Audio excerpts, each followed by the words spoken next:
Good morning, everyone. Welcome back to another episode of Rants About Tech Live for this Thursday, July 17th. It is the 17th today, right?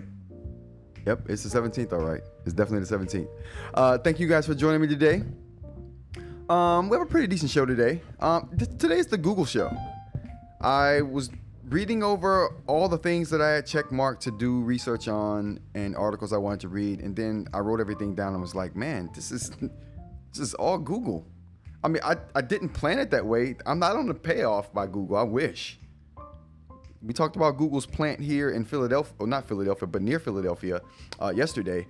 But yeah, it's a very weird day for news because Google's dominating the news cycle today. Very sunny day here in Philadelphia today. It started off gloomy. I thought it was going to rain earlier, but we got some sunshine here, as you can see in the background. I hope you guys are having a good day. I hope you got some sunshine wherever you are in the world today. We got some good news today for the folks out in India. So they're getting some good stuff. We're going to talk about that. We're going to talk about a couple of Google Workspace tools that are using Gemini. We're going to talk about that as well. And we're going to talk about a new tool coming to the terminal eInk display device. We got a terminal sitting right over here. It displays the weather. That's how I know what it's going to be like in the morning before the sun comes up. And I'm like, oh, it's a gamble. It's a crapshoot. What's it going to be like today? So it helps me with that crapshoot. It's probably 50%. It's 50-50. It could go either way. Again, thank you for joining me. Let's get a shout out to the members of the chat joining me today. Who we got here in the chat early? We always got people early here in the chat, and I appreciate that. We got eInk always. I appreciate you for being here. Owen, thank you for being here. Owen got it. He took a shot at me about my internet. Owen, the internet is bad here in the U.S. I will admit. My internet's good though. Come on. I don't know what my download and upload is. I'll do a test. I'll do a speedtest.net test. And we'll figure that out. But it's supposed to be good, man. Like I never have problems with gaming. Never have problems with streaming. Except for when I'm doing all of this. I really believe it's how many things I run at one time on this Mac. Like I got like 1,000 things running, and I don't want to shut any. That's not my problem. I don't want to close anything for fear that I won't remember where I was, as if I don't save settings and profiles and things. I do that, but you know. The Rock, morning, how's it going? Get the air horns going for The Rock in here. Mr. Media is in here as well. How's it going? Thanks for joining me. Aaron, I would like to get Aaron in on the conversation today so he can say his piece about the second brain system that we were talking about yesterday. I had to back out of that a little early because it wasn't working. I think today it will be better. I don't know why I feel that way, but I do. Who else we got here? All right, I think we're good to go on the shout outs. Thank you guys for joining. For sure. Let's go ahead and get right into. There was no happies today. There was nothing tangible on the happy list. So I'm like, okay, there's no birthday, so you know, we'll skip that. All right, so let's get into the news stories real quick. All right, the first thing we got up here is 1 free year subscription to Google Gemini AI Pro plan. Let's go ahead and get to the story. Now, there's a couple caveats to this story. The first thing is you have to be a college student. That's the first thing. You have to be a college student. And you have to be in India. So if you're a college student in India, BM, how's it going? Let's get the air horns going for BM. Thanks for showing up. If you're a college student in India, you can use this link right here. That's on the. I put this link in the description here of the show. So if you're an India student and you want a full year free of Google AI plan or Google Gemini AI Pro plan, and this includes VO3, it looks like as well. So this is a good deal. This is a good deal, and it extends to Notebook LM. So you know, win and win. Yeah, go ahead and check that link out, and you'll get that. So I thought that was a pretty good deal there. Next thing we got up here is going to be what else we got? OpenAI to use Google Cloud. Now I thought this was interesting because OpenAI uses a lot of different people for their servers, right? They got Oracle, they got servers with Oracle, they got servers. Microsoft is supporting them with servers and tons of moolah. So this is just another option for them until it's not. It's looked like this may be they're trying to maybe move entirely to this. So I'm not exactly sure what they're going to do, but I thought this story was very interesting because it came on the heels of the story we talked about yesterday of how Google had just stopped its first proactive vulnerability on its servers through its cloud servers, and how AI agents were integral in stopping that vulnerability. So I thought it was very interesting that this came on the heels of that story. You know, I could just see someone at OpenAI like, listen, that might be the most secure place to be right now. When you got AI patrolling 24/7, they're not stopping attacks. No. They're not stopping attacks. They're preemptively stopping what could have been a vulnerability to be attacked.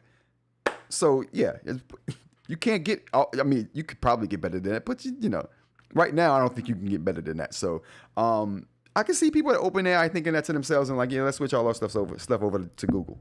I chuckled when I saw that. Very interesting. The next story we got here is the Google 10 is going to be launched at this new Google event they got going on, the Made by Google event that's supposed to be happening on August the 20th.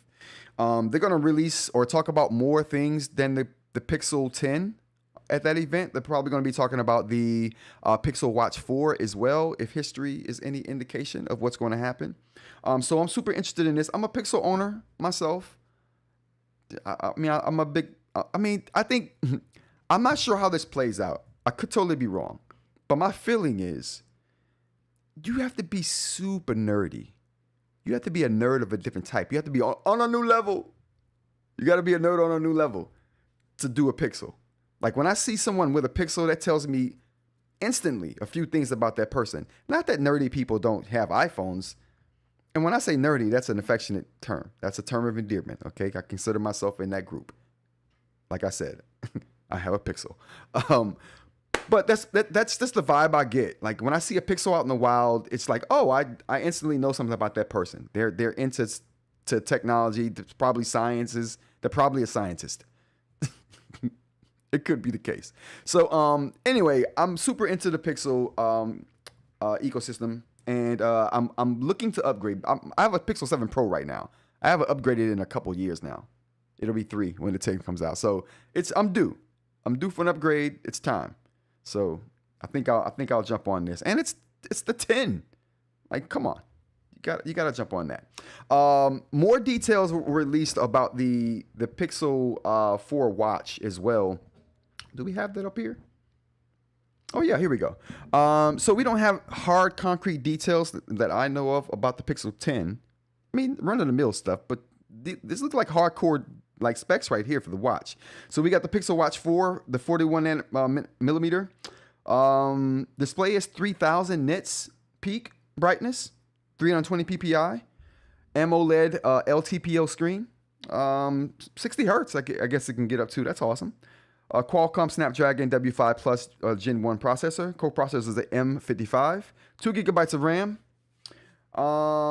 Storage is 32 gigabytes. Battery, 325 milliamp hours. I said milliwatt. Milliamp hours. And software is OS 6. I think it's Wear OS 6. Similar specs to the 41 millimeter we have here for the 45 millimeter. Save for the battery life, which is the battery's bigger, 455 milliamp hour battery in that one over the 325 on the 41 millimeter. So just looks like a battery spec bump here between the two. Obviously larger screen, right? But a battery spec bump. So I'm interested in this. So I don't really need a big watch. I've never been a dude that needs the bigger watch. I'm cool with the smaller watch, even though it comes with less battery. I value battery, but I value a small watch over the battery. So I don't want a honking piece of metal on my wrist. I'm not Inspector Gadget. That's my brother. Okay, that's him. I'm not that. But I mean, I will take a small watch. I like the small watches, which is why I wear a Fitbit. Simple, tells me the time. It gives me notification alerts. I can't type on it. It doesn't do voice or anything. I think one of the Fitbits does that. I may have to look into that one. But then you're getting into the smartwatch size again. I like the small stuff, so maybe not. All right, moving on to the next story we got here. Actually, let's go into the chat to see what we got in the chat real quick. I don't want to be remiss of the chat. You guys got something to say about these stories. Look, Rod, I love you like another brother. We'd be hard to tell each other apart, except I'm, white. And you're too far away. You need to move to civilization. Man, listen, I often considered moving to Great Britain. Yeah. I like British humor. I like British cinema. It all works for me. But I just can't do the fish and chips for obvious reasons. And I can't do the weather. I like sun. I moved to Philly for the sun. I gotta have it. We talked about vitamin D the other day. So yeah, gotta have it. This offer already sucks. I have an iPhone. You got something to say? Well, iPhone owners are smart. Ish. The Pixel Foldable is nice. I did see that, Duroc. But did you see the, let's take a look at that real quick. Let's actually look at there's a rumor going around that Apple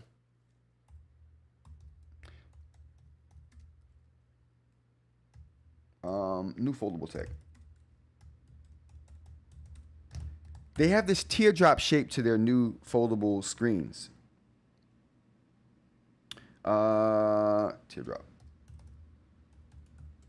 They have this new teardrop tech to their.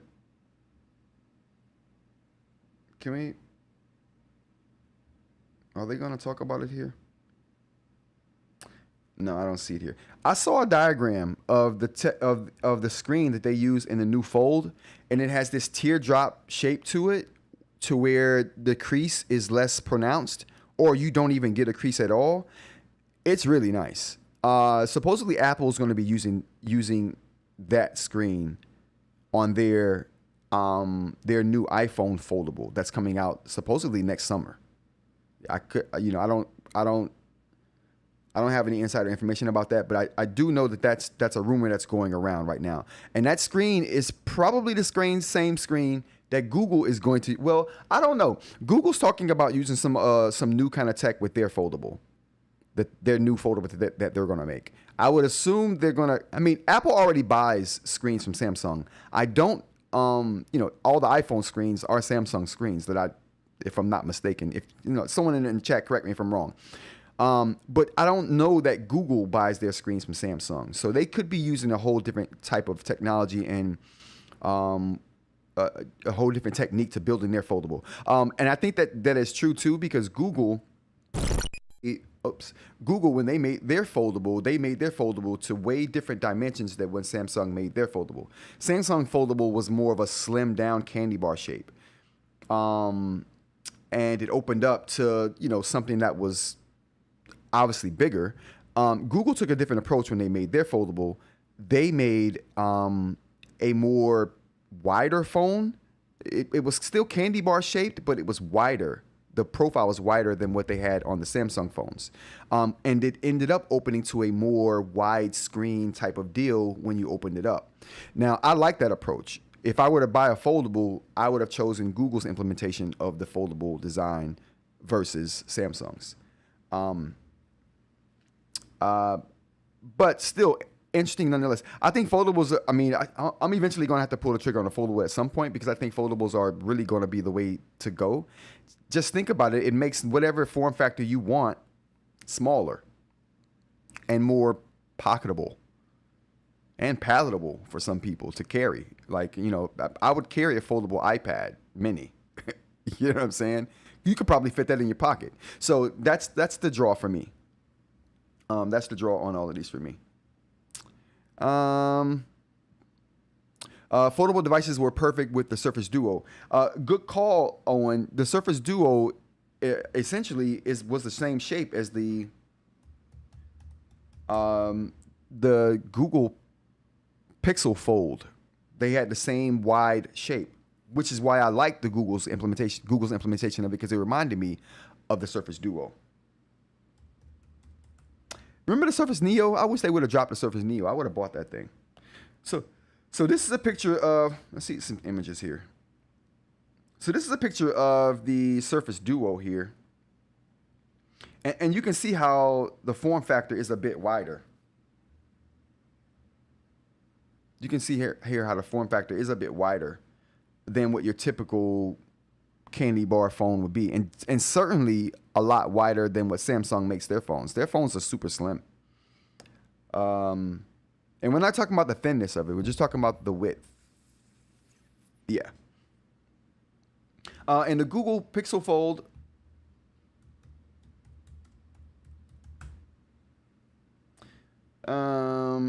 yeah, and you can see the Google Pixel Fold looks very similar to that, right? Let's see here. Yeah. It had the wide, that wide kind of like look to it, like the Duo did when it was closed. I like that.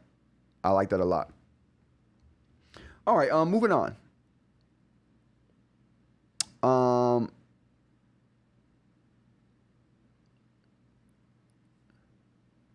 Yep.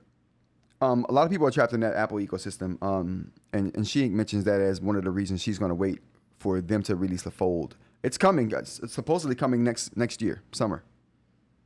And you can, if you want to know what the screen is going to look like, you just keep an eye on what Samsung's doing, because they're going to be buying the screens from Samsung. All right. What else we got here? Next thing we have up here is going to be Donkey Kong. Donkey Kong Bananza Metacritic score not only makes it the highest rated Switch 2 exclusive, yet it ties Donkey Kong 64 as the highest rated game in the series.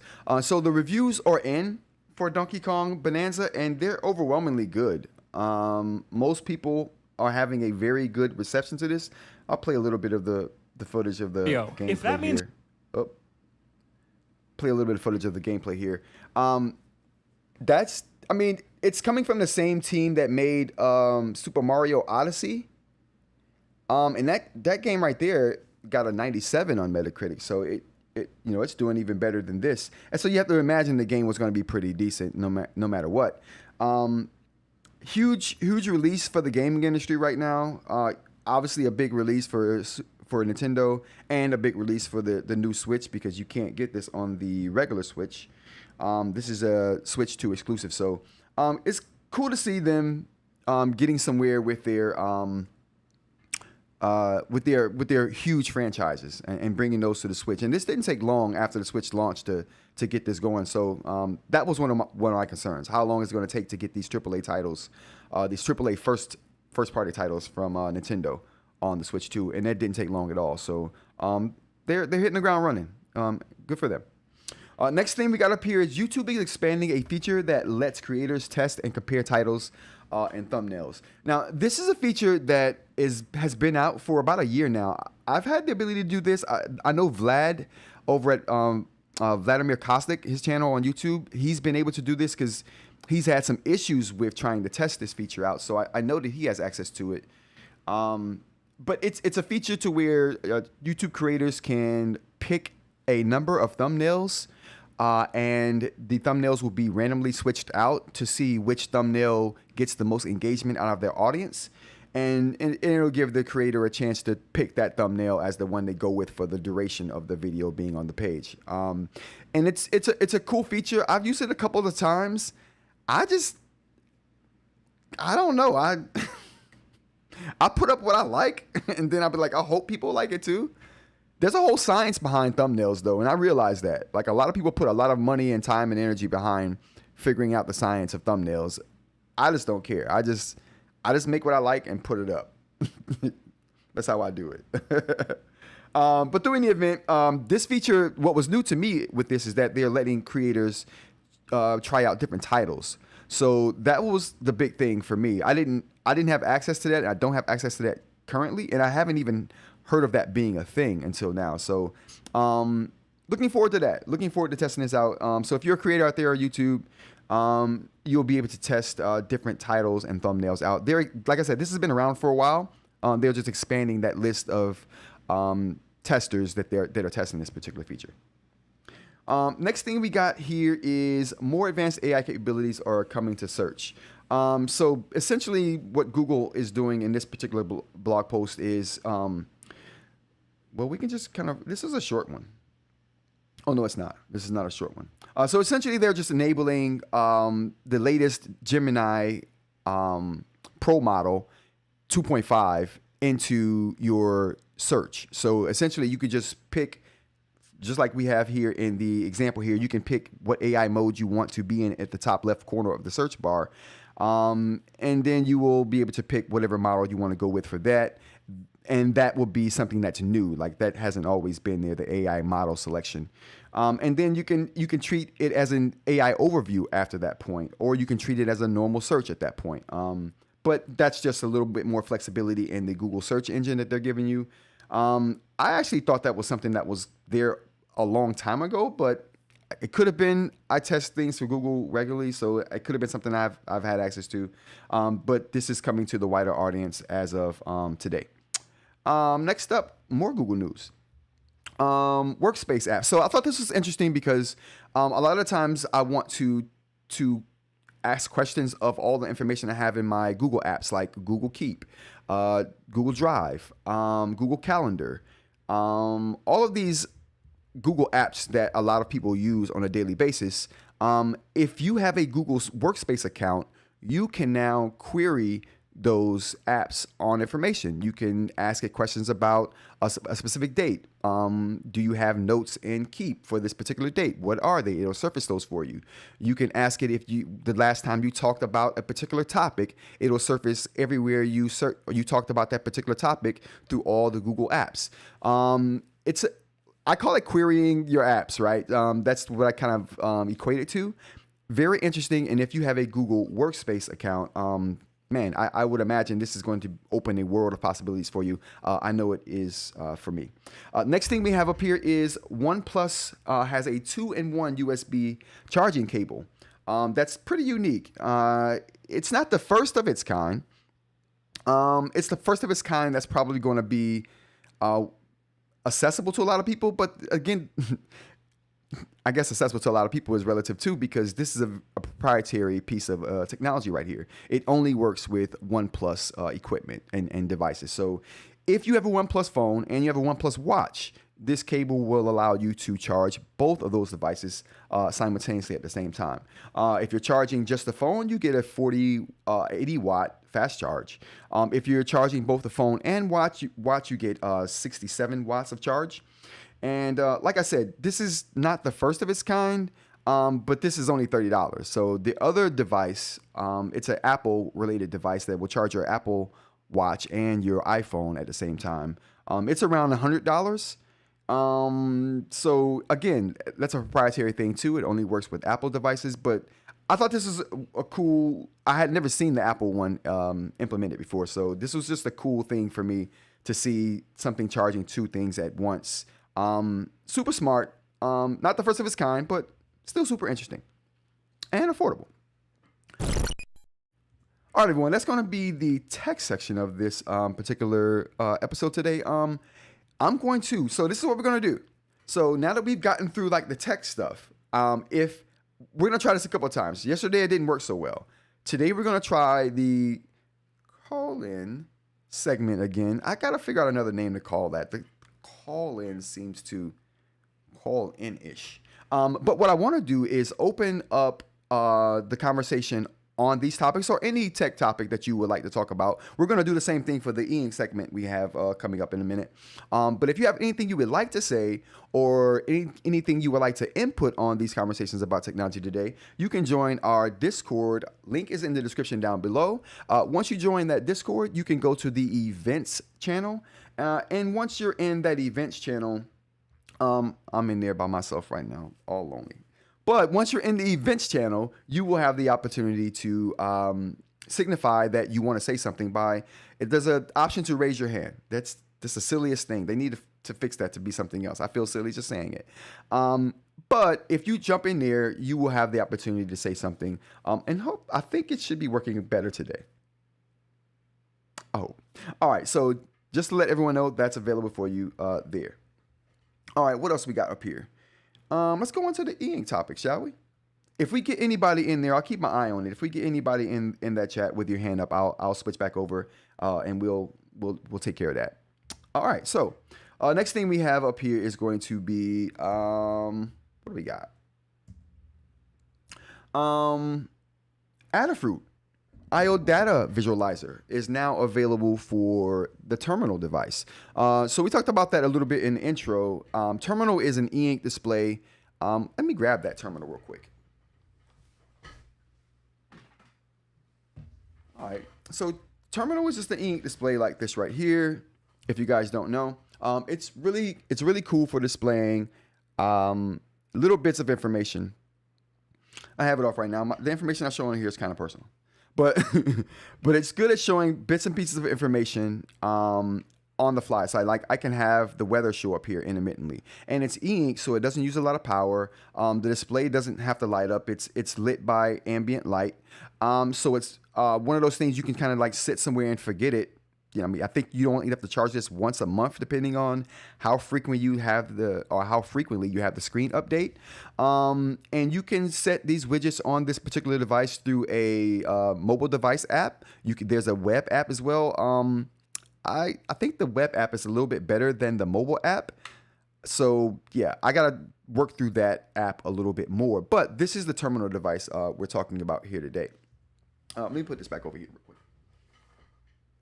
All right, so the big deal here is that Adafruit is adding support for the terminal. So where terminal before could display a lot of Google stuff, it had a lot of other sponsors and people that write widgets for that particular device. Now they have Adafruit on board, which is basically adding all of their API muscle to the situation. So if you don't know what Adafruit is basically, let's go here. It's an Internet of Things company that makes a lot of automated software for people who are trying to run their own Internet of Things devices, kind of like the terminal device. So if you were to get, one of these, a Raspberry Pi or Arduino, for instance, if you were to get one of these microprocessing systems, you could set up or go through Adafruit and get some of their automation software to set up on one of those particular platforms. So instead of having to write code yourself for automating your light systems, but you still want to build your own Internet of Things system, you can, like I said, buy one of those platforms and go to Adafruit and get their software or get access to their catalog of software that can automate a lot of these processes for you. So right down here, I saw that the standard sign up or the standard entry level software is free. So you can get access to their catalog of software for free. Now, how often you can access that software is limited. I think the queries are limited. The calls to the particular API are limited with this free version, but you can try it for absolutely free. So I thought that was awesome. So big up to Adafruit for that. And if you want to try, I don't think $100 a month is a lot if you're making your own Internet of Things system. $100 a year is a lot for making your own Internet of Things systems. I think that's a pretty good price to pay, especially at $10 a month too. Yeah, this is a pretty good deal if you're getting into this kind of DIY thing. So big up to them, and big up to Terminal for making or having a platform that can even take advantage of things like this and working with them to make this work with their platform. So I think that's always good. More options on the Terminal device is always good. Next thing we got up here on the eInk side of things is eInk devices to avoid, right? And I saw this and I'm like, okay, cool. I want to know what to avoid.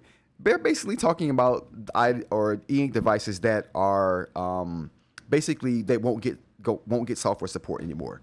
So the really old devices that you won't get security updates anymore. You can't download books anymore.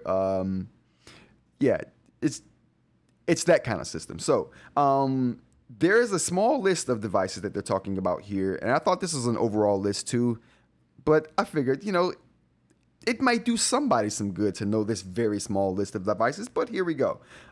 Ink news, very minimal today. But we got Nook devices here. The Nook Color 2010 or 2010. Nook Simple Touch released in 2011. Nook Simple Touch with Glow Light 2012. Nook Tablet 2012. Nook HD 2012. Nook HD Plus 2012. Nook Glow Light 2013. Every time I say Nook, I think of Nook's Cranny from Animal Crossing. It's probably not the first thing I should be thinking of when I think of Nook, but whatever. So yeah, those devices are basically defunct because they won't get software updates. They won't get security updates. You can't download any more books to them, although you can sideload. You will still be able to sideload things to these devices. Obviously, just if you got the USB port, you got a thumb drive or something like that, or a cable, you can sideload your stuff to there. So it's not totally dead, but for new stuff, it's basically dead. All right, and that is the news for today, everybody. That is the news for today. Here we go. All right, so now we're at the chat segment here for the show. Here, it's the conversation segment to where if you have a question, you have anything you want to say about anything we've talked about here today. Today, I want to finish the conversation we had yesterday, and I was hoping Aaron could hop in.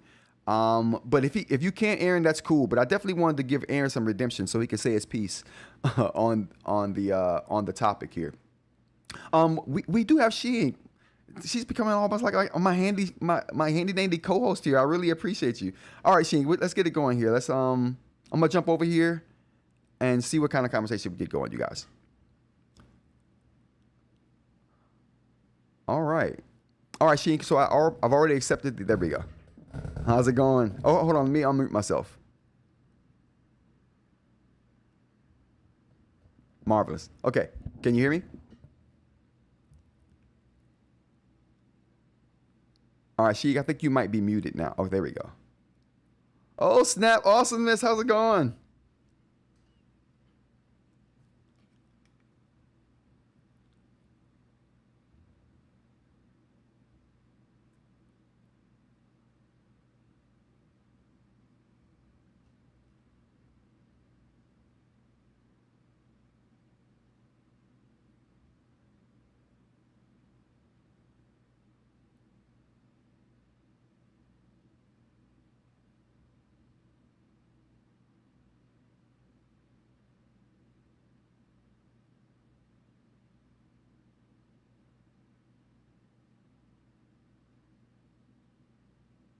Oh, Sheik, we lost you. Your sound wasn't all the way coming through either over on my end. Alex, how's it going?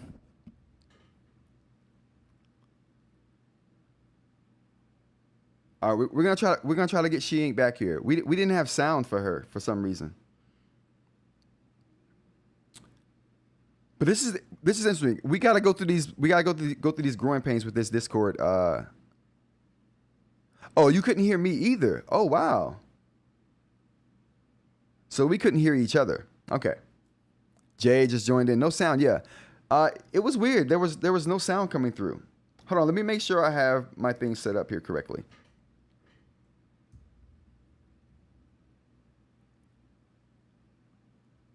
I mean, it should have been devices. Okay, here we go. Yeah, it should be. Oh yeah, so it doesn't say it's getting my sound. Yeah, it is getting my sound. Okay, so it's getting my volume now. So you guys couldn't hear me, or you couldn't hear eInk as well?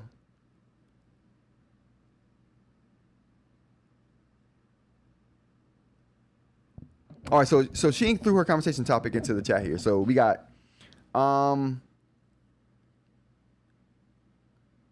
Next device going to be, and do you think we will get a 10.3 Gen 2? It could have been my earbuds. Who knows something? Okay, no problem. All right, so her question was about the next device. Oh, so it wasn't that you couldn't hear me, so we couldn't hear she. So yeah, okay. All right, so it could have been earbuds, but we'll move on. So the question was, what's the next ink device going to be, and do you think there will be a 10.32? There will most doubtly be a 10.32. Now, it's a weird thing because I've been thinking about this question. There would definitely be a 10.32, but when is what I was thinking. I don't think they'll release it a year later. It's doing so good.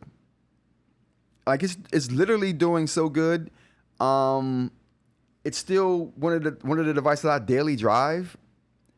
So it's one of those things to where they have such a good device, they could let it rock for a whole nother year without having to update it. How do you guys feel about that? Do you think the 10.3 could rock out for another year before it started to show signs of aging? The Tab Mini C went hard for a long time, and they let it go because I mean there was nothing else really to compete with it on the market for one thing. But what do you guys think? I don't think it's a matter of if, but just when. And I think that when won't be like we won't get it in that year mark. Yeah, you're right, Sheen, and it wasn't one of the devices on sale either. Absolutely. And I think the big thing there is I think the big thing there is we did see the Tab Mini C go on sale. We did see them clear out inventory of that for a long time before they stopped selling them. They probably sold all the inventory. But I think that'll be what the case is with the 10.3 when it's time. I don't think it's time. I think they'll let it go for a whole other year.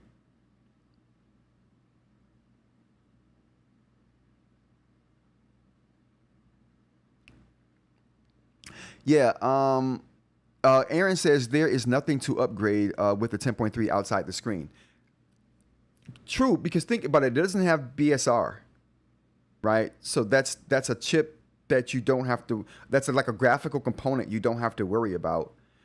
And the software that they're pushing to the Go 10.3 doesn't have the widgets and some of the other bells and whistles that you would need a little bit of more processing power for. Smartly, they kept that out of the 10.3. So again, I think that just has to do with the fact that it doesn't have BSR.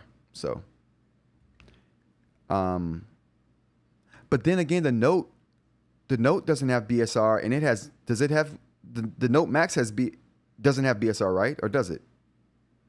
No, I think the Note Max does have BSR. Yeah, I think the Note Max does have BSR. What do we got here? Sheen says, I don't know about that. I would like to see more memory. I would like to see SD card reader installed. A fingerprint reader would be cool, too. You know? A nice one. But I don't think that those are things that would cause it any. I don't think less memory in the Go 10.3, or I don't think that memory would be a limiting factor for that particular device. Like, it wouldn't cause you to want to upgrade it quickly. It could definitely use it. More memory is always good, right? Aaron says, at this price point, might be the best Link tablet out. So they might make as much off of it as they can before upgrading. It makes perfect sense. It's not broke. Why fix it? It's doing well. It's got. I don't know how it's selling. I gotta check the sales figures on that. I don't know how it's selling, but let's stop this right here. Yeah, I don't know how it's selling, but as far as the consensus, from what I gather from the community, it seems to be doing well.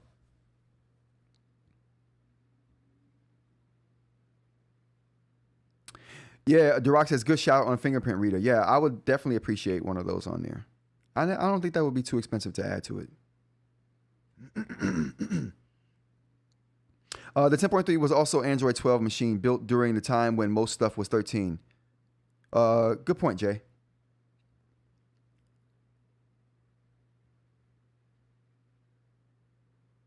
BSR isn't quite necessary on a black and white screen, says The Rock. And if the device prioritizes, better, like right, I definitely don't think it needs BSR. I think it was a good idea not to put BSR in there. Keeps the cost down. You can focus on other things.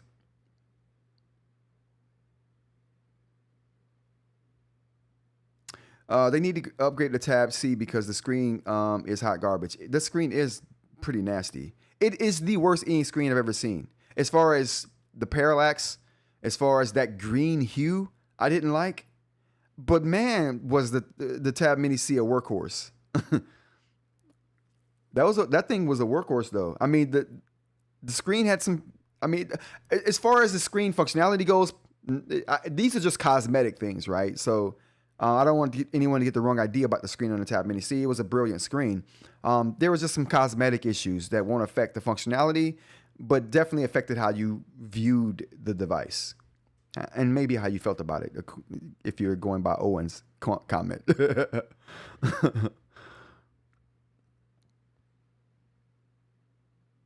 I think this is the first time I've heard anyone complain about the XC's screen. Well, yeah, like I said, it's a functionally good screen. It's just those are cosmetic things. Like I said, I had a big problem with the greenish hue. I did not like that green hue on the Tab Mini C screen. I dealt with it because it's like, oh, once I realized they all have some kind of a hue to them. Well, not all, but most. Owen says he doesn't like the writing of. Oh yeah, it was the screen did have a glassy feel because it didn't have a writing surface on it. It had an anti-glare film on it, but not a writing surface.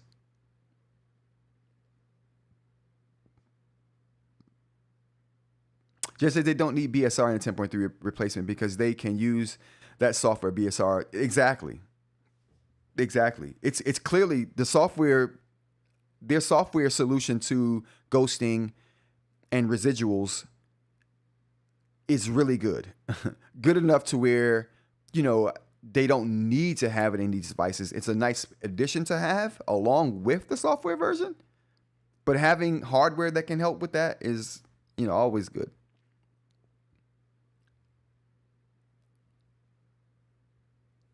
Again, we got a good 10 minutes left in the live, you guys. If anyone wants to jump into the events channel and take their chances on, I think it's working. I really do think it's working. I can't verify that yet until someone jumps in, but it's there. If someone has something live to say. I got it open here. But anyway, Aaron says I need them to make a Go 8.2 instead.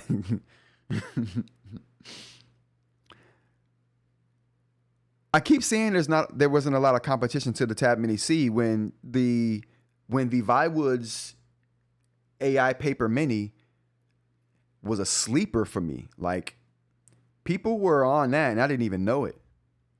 And apparently it's pretty good. So I thought the Tab Mini C was by itself, but it wasn't. It had some silent competition. I just don't think there is an updated panel outside the Carta. 1100. Oh, Jay's in here. Jay, if you want to say something, you got to select the hand up option. And that way it'll give me the option to add you to the conversation. It's silly. I wish I could just add people to the conversation, right? You would think that's the way it would work, but no. Oh, I can't invite you to speak though. There we go. All right, I think we're both muted, Jay.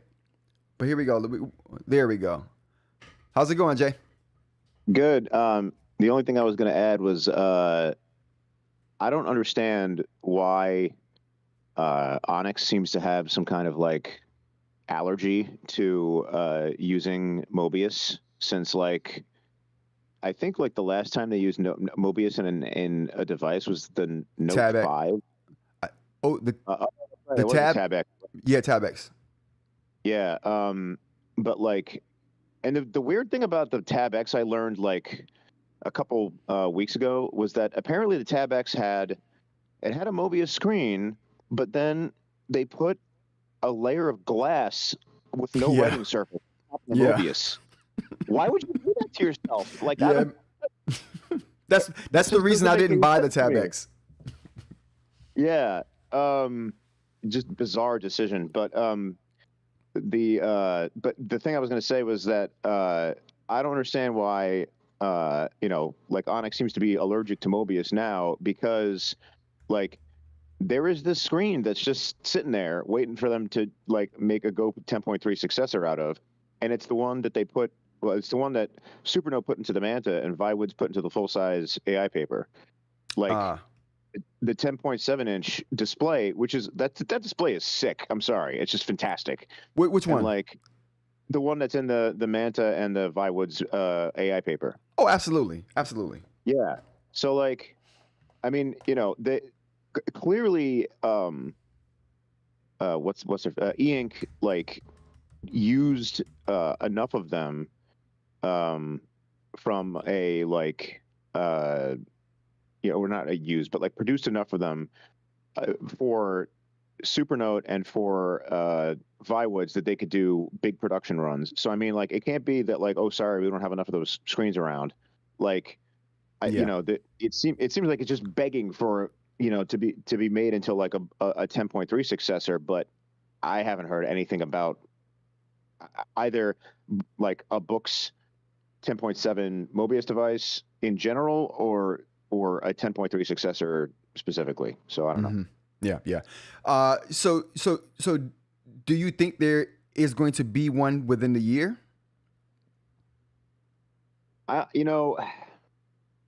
thing is so damn popular that it's kind of like I don't know why they would. They're right. That's like, exactly what I'm thinking.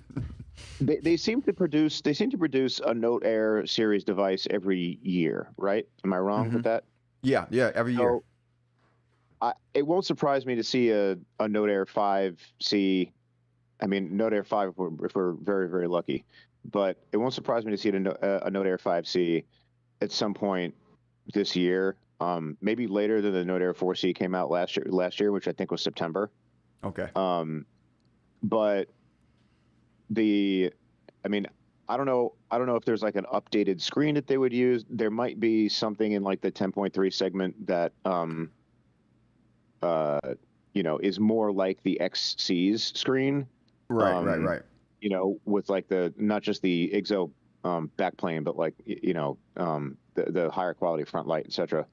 Well, they were talking about we had a couple people saying more memory, right? It's time for that. Right, which would help, not necessary, but which would help, right? Yeah, I mean, it would definitely help. I mean, it would definitely help its performance as a productivity device. I mean, it already has 6 gigs of RAM, which is like good. If you're thinking about storage, I think as long as it has an SD card slot, no one's going to really care how much it has built in. Yeah.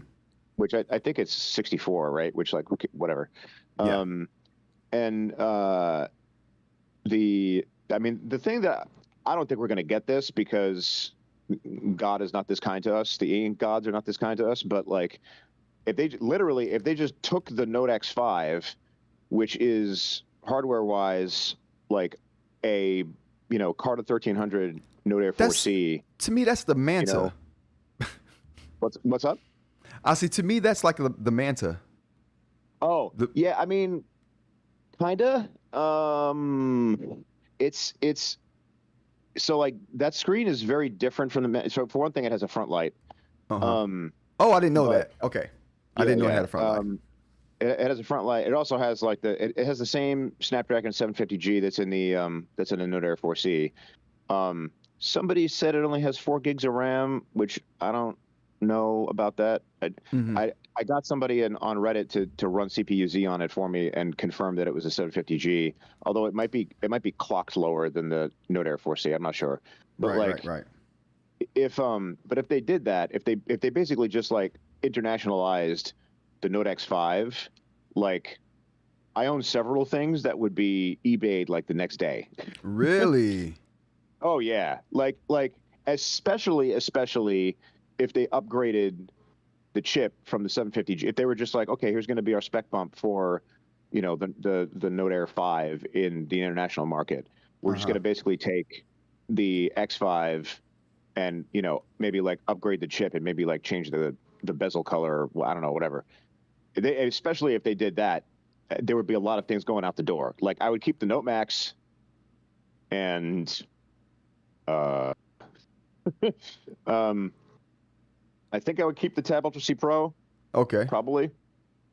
I mean, the Tab Ultra C Pro sounds like the powerhouse of the bunch. No, it is. I mean, it has the Snapdragon 855, and it like critically, it's asking the least out of that chip, out of all of the devices that Onyx has with that chip, because the Tab XC and the the Note Max both have bigger displays to drive with the same hardware. But and we've seen that like cause not like super duper slowdowns, but like a little bit of slowdown before. And like, you know, when you're asking like the same SoC to do more work by making the screen bigger. Right. But, but like the Tab Ultra C Pro is, you know, on top of that, it's got less to do because it's got Android 12 instead of Android 13. So yeah, so I mean, like that by itself, also the resource requirements are a little bit lower. I'm honestly, I don't know when I will, like, maybe I will, you know, sell the Tab Ultra C Pro when something upgraded comes out. I might not even do that. It really depends on like the specifics of the machine, because the Tab Ultra C Pro has been like, you were saying how you know, you were saying how the Tab Mini C is a workhorse. Like the Tab Ultra C Pro is like a super workhorse for me. Like there's nothing I throw at that thing it can't do. Just to let everybody know what we're talking about right now is what we're kind of talking about the Boox X5 for a little bit and kind of its comparisons to a lot of other tablets here, and we're kind of like going into the Tab Mini C here too a little bit, just to update everybody what the conversation is about. Go ahead, Jay. Oh yeah, so yeah, thanks. I'm ADHD rambling all over the place here. No, I feel like I need to do more of that during the live show anyway, because I'll do the same thing. Oh, that's a good point. Yeah. But yeah, so it's yeah, the Tab Ultra C Pro has just been like an absolute beast for me. Like I use that thing everywhere. Yeah, okay, like the screen is a little bit darker, you know, than maybe like modern Quirie is, but I honestly, like when I'm in an office building or whatever, if I'm in just like sitting in like a well-lit office, I don't even turn the front light on the Tab Ultra C Pro. I don't need to. Yeah. So like, you know, it's just been like combined with the fact that like the way that I use Boox devices with a fair number of Android apps and, you know, etc. Like its battery also like goes for a long time for me compared to everything else I have. So that by itself makes it very appealing. Okay. But yeah, so I don't know. We have to see what, you know, I like last year, I felt like it was easier last year and like early this year, it was easier for me to try to like, you know, guess what was going to happen in the market by looking at eInk's website and being like, okay, what screens do they show? Yeah. But there are devices that have come out recently that are simply not on eInk's, like their displays are not on eInk's website. It doesn't match. All. Yeah. Like the XC's display, as far as I know, is not on there. Like 13.3 inch, you know, front light, Kaleido 3, enhanced backplane, EMR. Which EMR? No, not EMR. Hold on, the X5 isn't EMR? No, sorry, the XC. Oh, the XC. I'm sorry. Yeah. So like the XC's display is not on there. Okay. And so like that's a good point. Somebody else said this, like there hasn't been a Carta 1300 display that so sorry, one second. No, go ahead.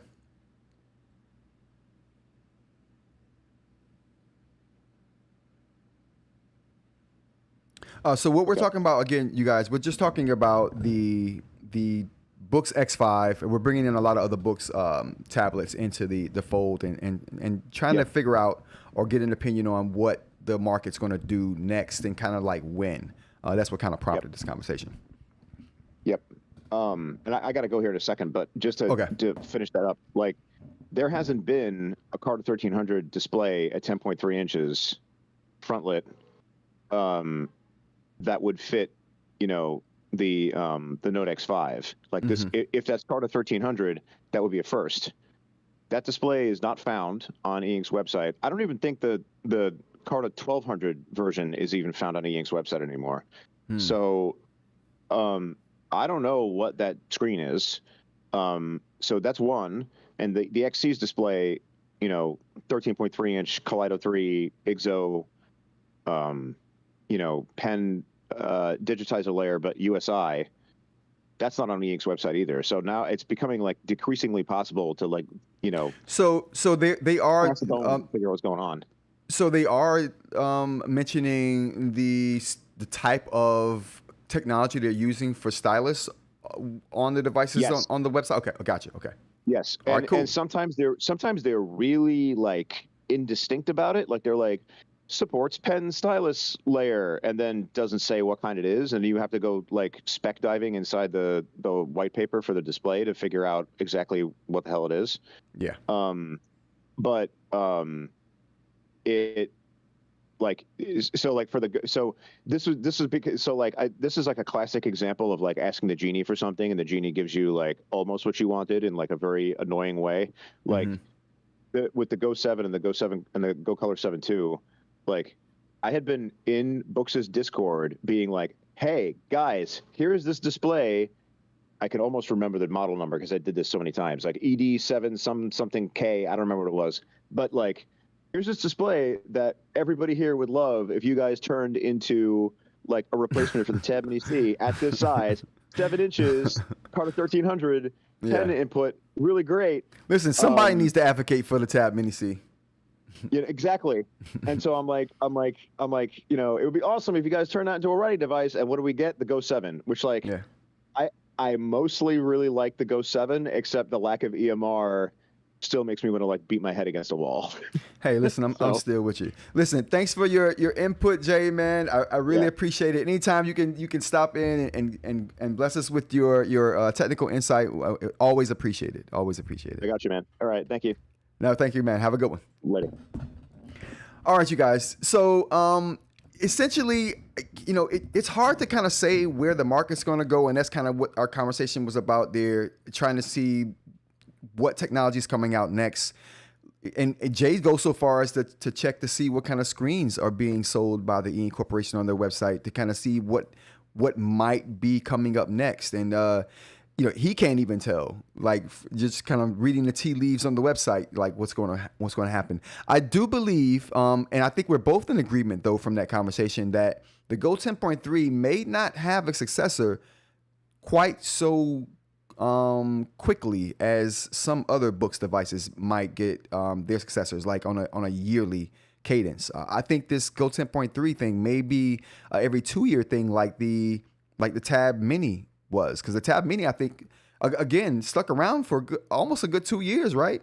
Maybe over 2 years. Let's check and see. Let's check and see when when actually the Tab Mini C released.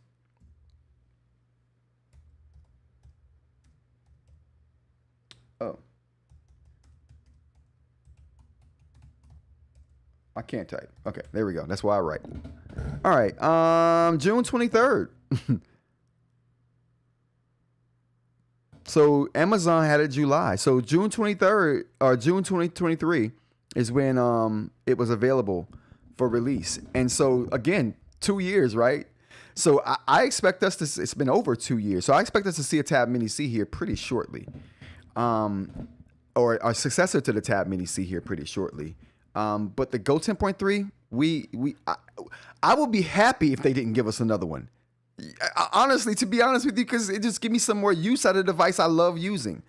Before I start feeling like I need to get another one, for what? I mean, especially if it's working well. If I start feeling slowdown in the device, that's one thing. But I haven't felt any, aside from the initial slowdown of the 4.0 update. I got by that though. Nothing since then. So aside from that, it's been pretty solid. It's been pretty solid. Wow. What are the roadblocks to getting more current Android versions on the device? Says eInk. I think the Android version update is just about licensing money, because the more current I think after a certain point, you don't have, or either you don't have to pay for the licensing of Android, or after a certain point it's just open source. And you have to pay to use the latest versions of Android. Let's do a check real quick.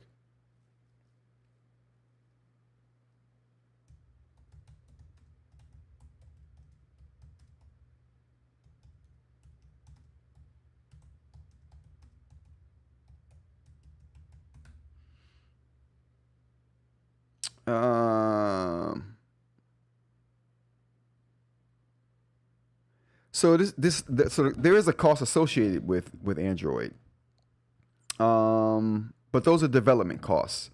Getting access to the latest APIs getting access to the latest APIs is kind of that's where the cost is involved. Now I thought it was licensing actually. I thought licensing would be the problem with getting the latest Android versions, but it's basically the tools and support. You pay for that too. Man, all right. So not a lot of eInk news, but a lot of eInk conversation can go on. Again, thank you guys for joining me with this and working with me with this call-in section. I really appreciate that. It seems to be working. Oh boy, it seems to be working pretty well right now, especially with the call with Jay just now working out so well. So I think as long as we can keep it like this, I think we'll be like okay with no issues whatsoever here. And that's going to be the end of the show today, you guys. Thank you all for joining me. Again, we're trying to do this live show from Monday to Friday. It's going to get better as we go.